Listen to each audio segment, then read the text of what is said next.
Assalamu alaikum everyone. Welcome back to another video at Gems Academy. आज की video में हम एक mandatory station obstetrics and gynaecology का जो हमारे पास NRE एग्ज़ाम 2 में आता है उसके ऊपर हम बात करेंगे और हम वो तमाम हाई यील्ड टॉपिक्स जो कि ऑस्की में पूछे जा सकते हैं और वाइवा में पूछे जा सकते हैं वो तमाम क्वेश्चंस हम आज डिस्कस करेंगे रिगार्डिंग ऑब्स्टेट्रिक्स एंड गायनोकोलॉजी। अब हम स्टार्ट करेंगे हमारा जो फर्स्ट टॉपिक है that is eclampsia, pre eclampsia. अच्छा जी, प्री एक्लेम्सिया के अंदर हमारे पास 3 चीज़ें सेटिस्फाई होनी चाहिए तब हम प्री एक्लेम्सिया को डायग्नोज करते हैं। प्री एक्लेम्सिया की डेफिनेशन क्या है? Preeclampsia is a pregnancy-specific multi-system disorder characterized by new onset hypertension after 20 weeks of gestation with proteinuria or end organ dysfunction। यानी कि सिर्फ एक प्रेगनेंसी के अंदर ये कंडीशन पैदा हो सकती है जिसके अंदर होता क्या है कि ऐसी प्रेग्नेंट फीमेल जिसको पहले हाइपरटेंशन नहीं थी अब उसको हाइपरटेंशन न्यू ऑनसेट हो गई है और ये हुई है 20 वीक्स ऑफ जेस्टेशन के बाद और साथ में हमें पेशेंट की यूरिन के अंदर प्रोटीन मिल रहा है, तो हम इसको क्या कहेंगे? Pre eclampsia. इसका डायग्नोस्टिक क्राइटेरिया क्या होगा कि जो हमारे ब्लड प्रेशर की वैल्यू है वो मोर देन 140/90 mmHg होनी चाहिए ऑन 2 ओकेजन्स और साथ में हमें साथ में प्रोटीन यूरिया मिलना चाहिए more than 300 milligrams in the urine. ठीक है, अगर प्रोटीन यूरिया नहीं है तो कम से कम हमारे पास हाइपरटेंशन के साथ साथ हमारे पास एंड ऑर्गन डैमेज होना चाहिए। ठीक है, या ये 2 क्राइटेरिया मीट कर रहे हों या फिर ये 2 क्राइटेरिया मीट कर रहे हों तो हम कहेंगे कि ये प्री एक्लेम्सिया है। इसके क्लिनिकल फीचर्स की तरफ आते हैं। उसमें headache, visual disturbances, epigastric and right upper quadrant pen, pedal oedema और रिड्यूस्ड यूरिन आउटपुट। अब ये जो 2 लास्ट हैं, पीडल एडिमा और रिड्यूस्ड यूरिन आउटपुट, ये तो हमें सिंपली प्रोटीन यूरिया से मिल जाएंगे। आपने एक बात का ख्याल रखना है कि जब भी क्लिनिकल फीचर्स या सिम्टम्स की बात की जाए तो हमेशा याद रखना है कि जो डायग्नोस्टिक क्राइटेरिया के अंदर या हमारे पास डेफिनेशन के अंदर जो मसले आ रहे हैं उसके रिलेटेड सिम्टम्स ही आपके जहन में आने चाहिए फॉर द एग्ज़ाम। अब जिस तरह हाइपरटेंशन है तो उसके रिलेटेड हमें हेडेक मिलेगी, साथ में विजुअल डिस्टर्बेंसेस भी मिल सकते हैं। ठीक है, और फिर एपिगैस्ट्रिक या right upper quadrant pen hypertension की वजह से ही मिलेगी। और जो लास्ट है pedal oedema, reduced urine output, ये हमें प्रोटीन यूरिया दिखा सकते हैं। अभी एपिगैस्ट्रिक और राइट अपर क्वाड्रेंट पेन हमारी एंड ऑर्गन डैमेज को भी रिफ्लेक्ट कर सकती है। तो ये तमाम चीज़ें आपके जहन में होनी चाहिए रिगार्डिंग द सिम्टम्स और क्लिनिकल फीचर्स।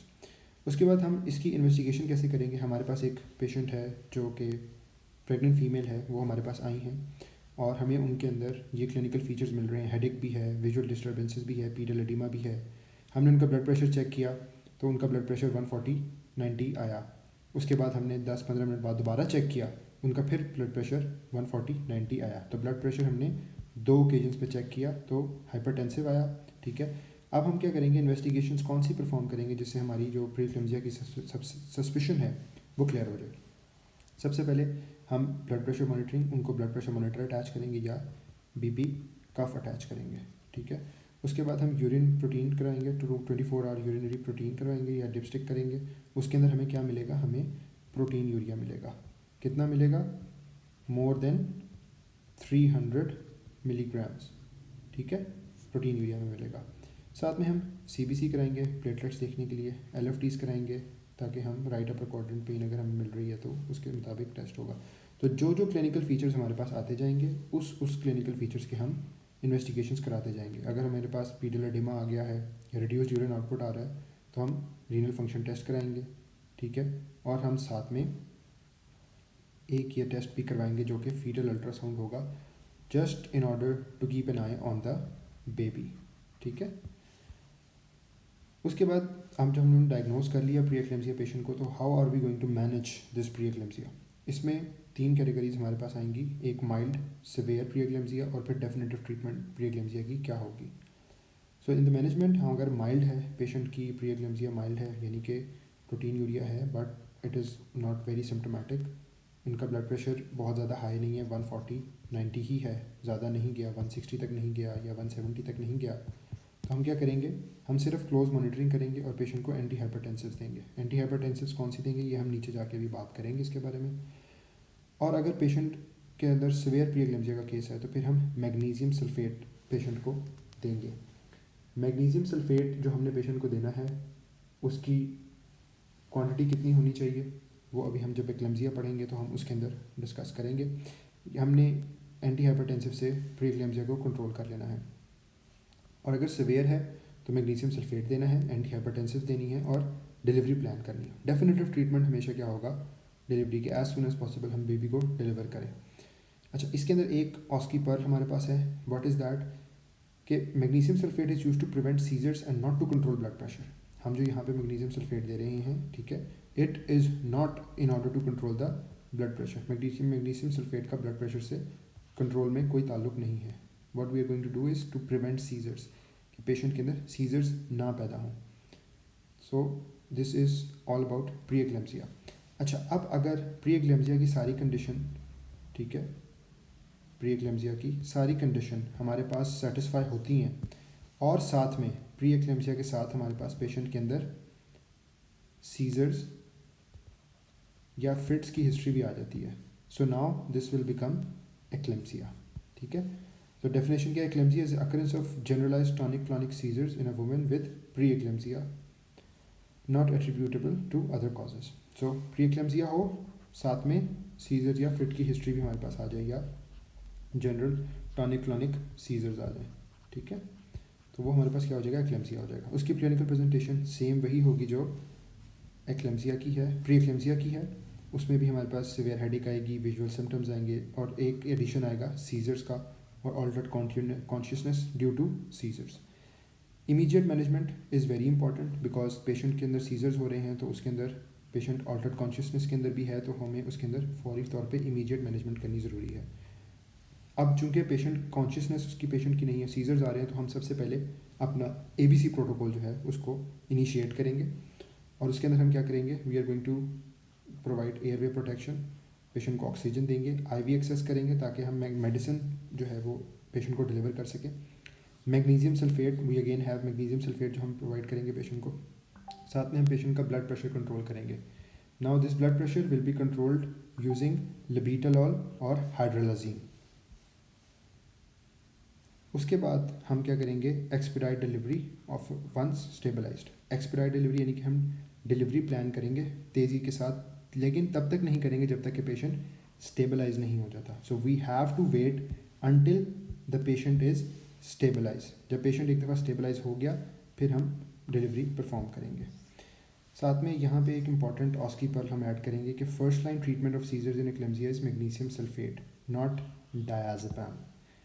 तो अगर एक्लेम्सिया का पेशेंट हमारे पास है और एग्जामिनर हमसे ये पूछ लेता है कि हम मैग्नीशियम सल्फेट देंगे, MgSO4 पेशेंट को देंगे या फिर हम डायज़ेपाम देंगे, so you have to choose magnesium sulphate because that is the first line treatment in eclampsia. अब हम लास्ट में बात करते हैं ट्रीटमेंट की एक्लेम्सिया और प्री एक्लेम्सिया के लिए।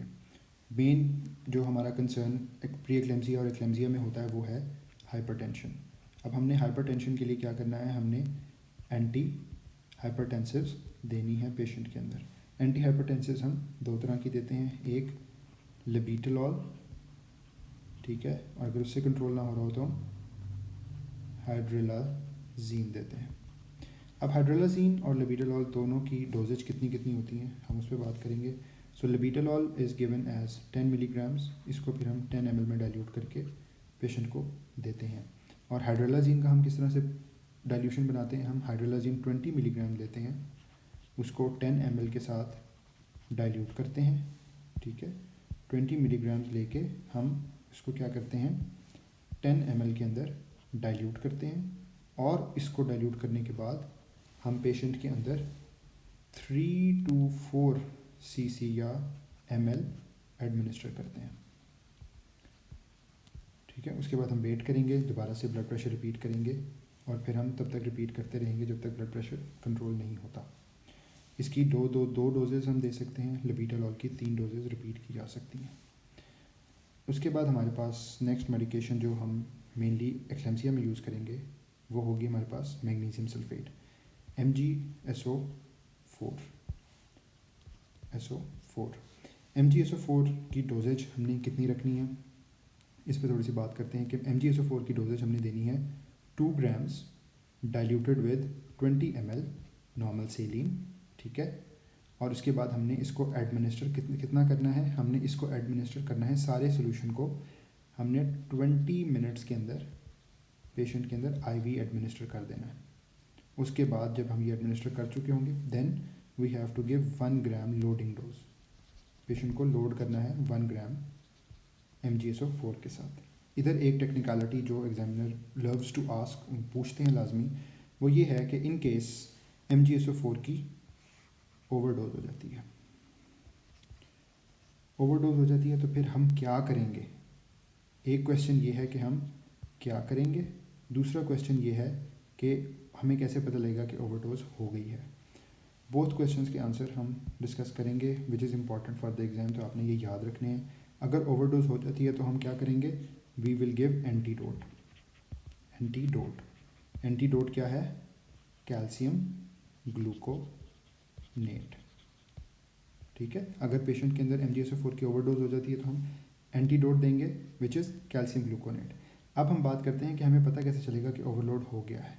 तो ओवरलोड पता करने के लिए हमारे पास क्या आएगी, हाइपर रिफ्लेक्सेस इन पेशेंट, ठीक है। पेशेंट के अंदर हाइपर रिफ्लेक्सेस आएंगे और रेस्पिरेटरी प्रॉब्लम्स होंगी,